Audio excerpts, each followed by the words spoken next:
Hello and welcome back to the 410 Show. My name is Adrian Pope, your host, and as promised, brick by brick by brick, another brick is funneled in here to the 410 Show studios. An exclusive brick, might I add, Mr. Chet Pajardo. For those of you who don't know Mr. Chet, A JEFE Lifestyle is all I'm going to say. Mr. Chet comes all the way from California to see us here at the 410 Show studios, so I can't tell you how excited I am right now that Mr. Chet is in here. Thank you for showing up, Mr. Chet. Thank you for having me, Adrian. I Absolutely, really bro. appreciate that, Absolutely, young man. man. Thank you for the positive intro and everything. I appreciate that, man. Yeah, man, Mr. Chet, I can't even tell you once again how much of an honor it is to have you in the studios with me. Excuse me. I know off camera we've shared a bunch of different information with each other, so I look forward to us continue to build our relationship, Mr. Chet. Is Absolutely. what I'm gonna tell you. That's for sure. Absolutely. Absolutely. Thank you for having me. Thank you Absolutely, for having man. me on the 410 podcast. Absolutely, absolutely. If y'all haven't subscribed yet, please do. Paying the bills down I here. apologize. Paying the bills Paying down the here. bills down here. I apologize. I didn't know we were things. Paying the bills. So Yeah. Mr. Chet, starting off, first I need to ask you, how you doing, man? You had a flight all the way across country here. Tell me, was it a good flight? It was an excellent flight because I Okay. landed safely in Okay. Baltimore, Maryland Absolutely. at BWI this morning. Absolutely, absolutely. So yes, it was an excellent flight. And then I knew I was coming here to do your podcast, even though I'm in town for some other business. Okay, But okay. I wanted to stop in. We hooked up, previous like off air, and we hooked up, and I liked your energy. So I said, let me participate on your podcast for you. Well, man, God is good, y'all. I'm trying to tell you. Mr. Chet, he's big dog out here in the streets. You check him out here. I'm just going to tell you right here, Mr. Chet actually came with gifts. Thanks again, Mr. Absolutely. Chet. This right here, 52 weeks. As a matter of fact, I'm going to let you tell Okay, him, man. yeah, You're thank going to you, tell him a little thank better you. than I can. 52 weeks of Jefe's inspirational quotes. Chet Pajardo, author of A JEFE Lifestyle as well. And this book basically takes you through a journey of self-mastery for one whole year. And it covers 4 areas: prayer, perspective, persistence, and prosperity. So each week you'll read a quote, and on that quote, you'll reflect on that quote. Okay. And as you reflect on that quote, you write down how it affected you. This the first quote. Can I give you one quote? Sure. One quote. And by the way, y'all, this book is signed by Mr. Chet Yeah. here, so you can't get this one. So you gotta see you have about to get getting your own. it. You're gonna have to get your own. Amazon.com or JefeLifestyle.com. As I was saying earlier, the book, the first week is love God, love yourself, love others. And then as you reflect on it, then as go through the week, you then actually put the application. Okay. And one thing you often get great quotes from people, mentors, inspire people, but oftentimes you don't have a section where you actually get to reflect on it and then put it to application. So 2 weeks from now, you can go back, see how that quote affected you, see your progress or where you think you want to continue to grow. So that's why I tell you it's a book of self-mastery. Gotcha. Even though each quote is individually by A JEFE Lifestyle, but it's a book of self-mastery. And I recommend Jewels, anybody go out y'all. and You get see one. all these jewels getting dropped on the table here. It's jewels, Yeah. y'all. And anybody that don't know, the word jefe means boss in Spanish. However, I turned it to an acronym meaning journey to economic freedom and empowerment through the 4 pillars of life. You know I know about acronyms. You know Right. I'm a Marine, so Absolutely. we deal with those Simplify, acronyms. simplify, Hoorah. hoorah. So Mr. Chet, Yes. I know you didn't come here to talk about this book, but obviously I gotta promote your album, man. And that's what we do down here at the 410 Show. Humbly You received. you one of the greats that come from here. And matter of fact, we're gonna get into your story. Okay. Tell the people a little bit about where you come from here in the city and kind of all that, how that. Well, I where was you raised born at. in West Baltimore. I'm originally from zip code 21215 as well as 21217. I'm a native of Baltimore. However, I currently reside in Woodland Hills, California, if anybody familiar with that, the Calabasas area. And I'm an author, but my biggest claim to fame is being a father. Okay. Right? I'm a business owner. I'm a life coach. So that's basically what I do these days. Got you. Yes. So did you coming up? Did you play basketball, football? Because we love the sports down here at the 410 Show. Absolutely, So, I grew up playing basketball. Okay. It was one of my favorite pastimes at the time. And however, I learned from going to Dr. J 5-star basketball camp that I had to learn to read and write a little better. Okay. Because I knew I didn't have the necessary skill sets to go to the next level as far as it meant collegiate-wise. and I was inspired by, I don't know if anybody, I know everybody know who this gentleman was inspired by as a youth. Muggsy Bogues, Mr. Tyrone, Mr. Bogues. Yeah, Curtis. We just pulled up on us. Oh, he did? Yeah, man. Okay, he cool. He was standing there. And speaking of standing there with shirts, he was standing there with a 410 shirt like this right here, letting them know you gotta check us out down here. Okay. And this right here, you can't get this one either. You see what this says? Mr. Jefe himself is in the building, y'all.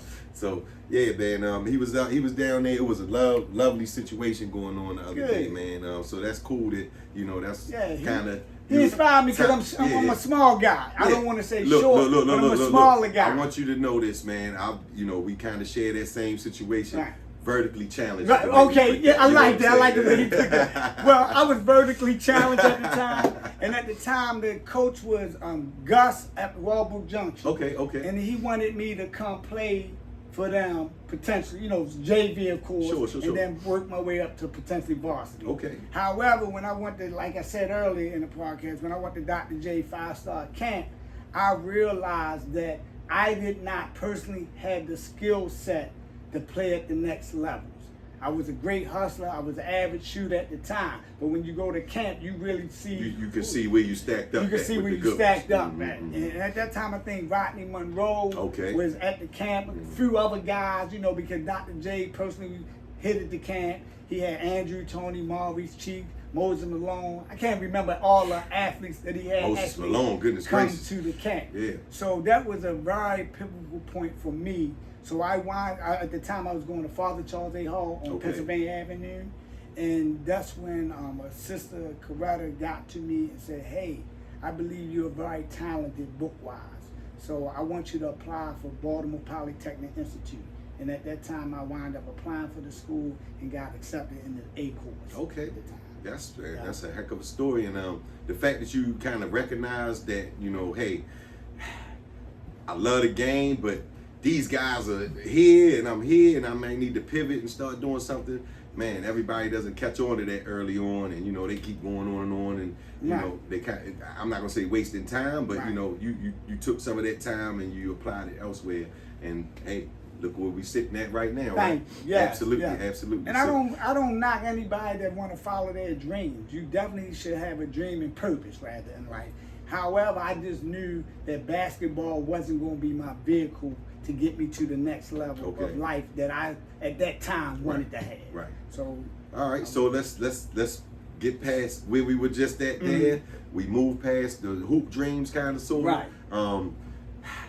You mentioned to me one time that you still were involved with the game, right? Yes. So can you tell us a little bit about, moving forward, like how you evolved from playing the game to kind of like being still involved in the game, overseeing the players of the game? Absolutely. So at that particular time, even though now I'm fast forwarding or something. Sure. This is after 18 years of age. Okay. After I graduated from high school and was going to college. And then I wound up... And what college did you go to again? I went to several colleges, but I got my degree in business management from Coppin State. Now it's called Coppin University. Okay. But when I went, it was called Coppin State College. Coppin State College. I'm an alumni of Coppin State College. Hey, man. University. Congratulations. Coppin State University. Congratulations. Yes.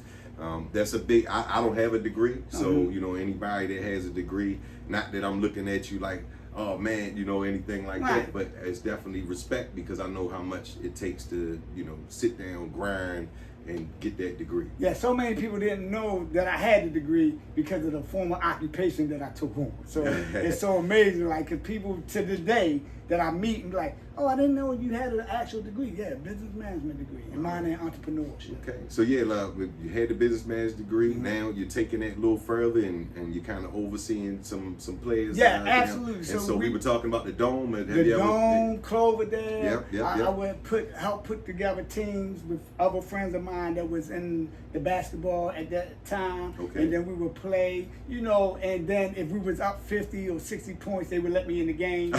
We had to be up a lot, right? It couldn't be a close but bonfire game. They wanted to make it easy for you. They wanted to make it easy so I could shine a little bit. That's right. So that's the only time I literally got in the game at times, okay. when we was up 30, 40, 2 minutes left. Anybody know what I'm talking about? That's when the game is wide open, man. You can shoot a couple threes. Right. You know, you get away with a few things in the game. And at that time, when we was hooping, threes wasn't as popular as it is Sure.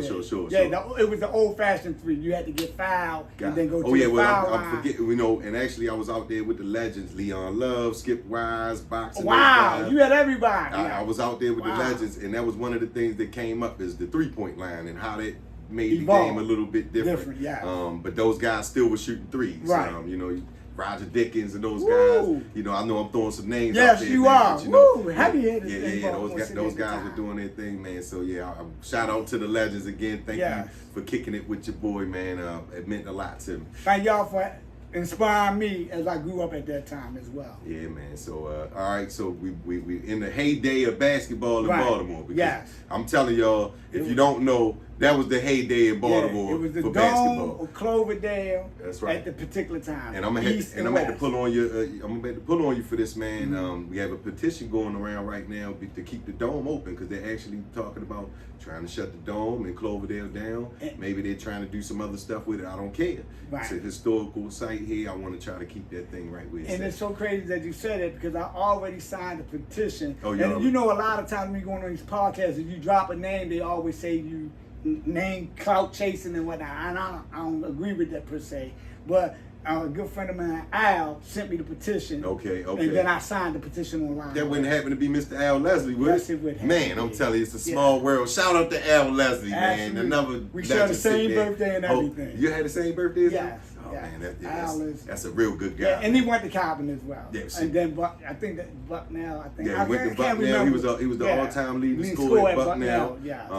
I forget, was it Mike Muscala? I forget which guy it was that ended up breaking that. But he held that down for many, many years. And he ended up getting drafted to the Pacers. So yeah, man, good stuff, man. Yeah. All right, so we in the heyday of Baltimore in the basketball. So what did you get ready to become like the Baltimore Bullets owner? Were you looking to do something like that? I know you were business management, or kind of what was going on at the time? Well, at that time, I loved basketball just that much. Sure. And it was a passion of mine, right? And I just wanted to be around the sport much as possible because I really enjoyed it. It helped me think. It helped me relax. It even built things inside of me as character-wise, because this life, oftentimes people think they're supposed to do it on their own, and I don't subscribe to that now. Right. I subscribe to it's better to do teamwork, collaborations, but unfortunately in the United States in particular, we sometimes advertise self, me. And when I really look and reflect back on my life, I didn't do anything without the help of others because I couldn't do everything. So I thought used to be I'm a self-made this, I'm a self-made that. No. It wasn't never self-made. It was never self-made. There's always going to be a support system, right? I like to dismiss that. And those who want to keep claiming it, I don't knock them for claiming it. But me personally, I want to dismiss that because there's so many people help me through this journey. And there's so many names I probably can't even name on your podcast. I might be here for 2 to 3 days if I named every name that really helped me. Long list. Yeah, long list. So that's one thing I did like about playing sports because it brought camaraderie to each other, and it helped me in life itself. There's plenty of life lessons in sports, and like I always say, people around me don't always share the same sentiment, but sports make the world go round. Literally. I mean, like I had to think on that, but sports makes the world go round. Right. I mean, just look at the FIFA World Cup. Look at the NFL when we get to the Super Bowl. Just look at the fanfare of the New York Knicks when they won. Look at the camaraderie. Now it wasn't all good up there in New York, but still, you saw New York elevate like you've never seen it in many 50 years. I think Earl Pearl was the last time they won the championship. So that's my kind of like my argument to what I just said. Is, hey, that we didn't have to think about. Look at what that did. Look at what sports did to that. You're right. You're not wrong. Like I said, I just had to think about it because I never thought of it in that space. So I just had to think about it. But of course, there's other things that are more important than sports. But I'm just saying that brings people together.